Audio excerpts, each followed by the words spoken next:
जैसे बहुत सारे लोग अभी इंडिया से अपना बिजनेस जो है वो इंटरनेशनली शिफ्ट करना चाहते हैं, मेजरली क्लोथिंग वाले। हम्म। तो आपको क्या लगता है कि बाहर बिजनेस करने में ग्रोथ मिलेगी बिजनेस ओनर्स को, और क्या चेकलिस्ट होती है जिससे आप अच्छे से वहाँ पे ग्रो कर पाओगे? ये बेसिकली अभी जो इंडिया का क्लोथिंग बिजनेस है वो काफ़ी अच्छा ग्रो कर रहा है, right. And there are multiple छोटे प्लेयर्स थे जो वो आज बड़े ब्रांड्स बन गए हैं, और ऑनलाइन के साथ साथ वो लोग स्टोर्स भी खोल रहे हैं, ठीक है। तो इंडिया मतलब फ्रॉम द एंशियंट टाइम से ही टेक्सटाइल में और वैरायटी ऑफ क्लोथ्स में काफ़ी अच्छा रहा है। यहाँ पे हर टाइप्स के फैब्रिक्स काफ़ी इजीली मिल जाते हैं। यहाँ पे डिमांड खुद की हमारे इंडिया में बहुत अच्छी है क्लोथिंग्स की, एवरीथिंग। और हर जनरेशन हर एज के ग्रुप के हिसाब से एक डिफरेंट डिफरेंट डिमांड्स है। तो ये एक ग्रोइंग मार्केट है। तो अब जैसे कई बार हमारे सामने कस्टमर्स आते हैं और हम देखते हैं कि दे आस्क कि सर हमें इंटरनेशनल लेवल पे जाना है, ठीक है। तो अगर किसी भी ब्रांड्स को इंटरनेशनल लेवल पे जाना है तो उसको डेफिनेटली थोड़ा सा प्रिकॉशंस लेके और थोड़ा सा रेडीनेस होना चाहिए उसमें, because Indian market is totally different and international market है वो बहुत अलग रहता है, क्योंकि वहाँ पे सप्लाई चेन होती है, रिटर्न्स होते हैं, कस्टमर सपोर्ट्स होता है, वहाँ की जो फैब्रिक्स की नीड है वो अलग होती है, प्राइसिंग्स डिफरेंट लेवल की होती है। तो इसके रिगार्डिंग मैं आपसे एक जस्ट एक छोटी सी स्टोरी शेयर करता हूँ, जिससे you will get a better idea कि कैसे एक ब्रांड ने इंटरनेशनल लेवल पे काफ़ी अच्छा किया और कर भी रहा है हमारे साथ।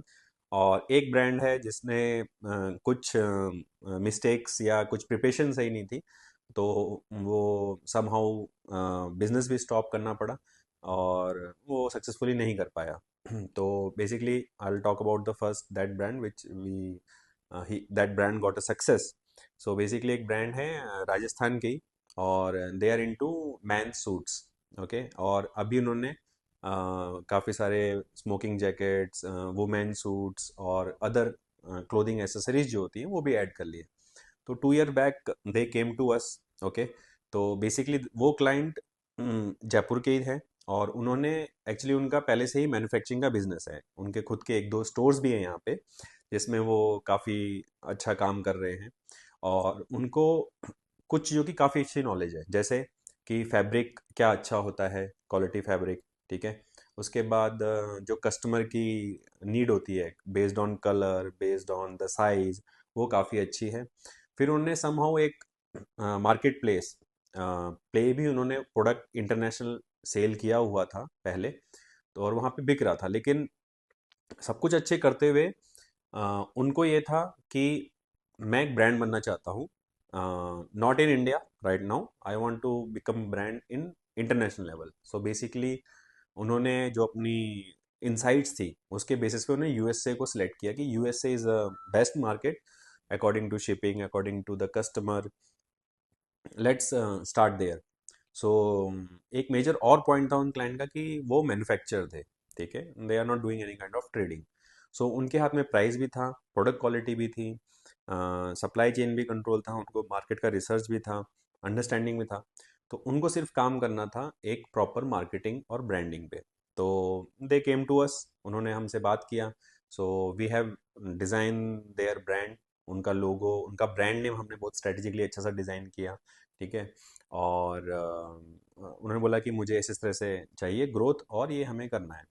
So when during the discussion हमें कॉन्फिडेंस ये था क्लाइंट से कि हमें प्रोडक्ट अवेलेबिलिटी को लेके, वैरायटीज़ को लेके, कलर्स को लेके कोई इशू नहीं आया क्लाइंट से, क्योंकि वो उनके सब कंट्रोल में था। So we have to just focus on the marketing branding. तो हमने 3-4 मंथ, 5 मंथ, 6 मंथ तक थोड़ा थोड़ा मार्केट ये ऑनलाइन सेट किया। धीरे धीरे चीज़ें चालू हुई, और फिर उसके बाद मतलब आज 2 साल हो चुके हैं।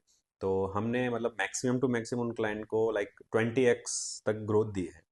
सो अभी काफ़ी अच्छा वो काम कर रहे हैं, और यूएसए में now that brand is search by the customer on Google, okay. Reviews आ रहे हैं, तो ऑनलाइन रिपुटेशन मैनेजमेंट भी उनका मैनेज हो रहा है, रिव्यूज़ मैनेजमेंट हो रहा है। तो is doing good, okay.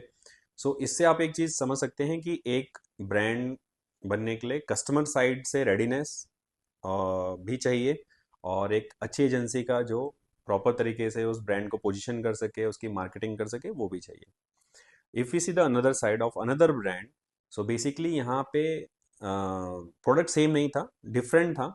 Okay, and और इफ़ आई टेल यू, इनका जो मेंस क्लोथिंग था, इसका भी जो प्राइस रेंज था वो भी अच्छा खासा था, like it is around, if I talk about the dollars, so ये $250 से लेके $300 तक का प्रोडक्ट।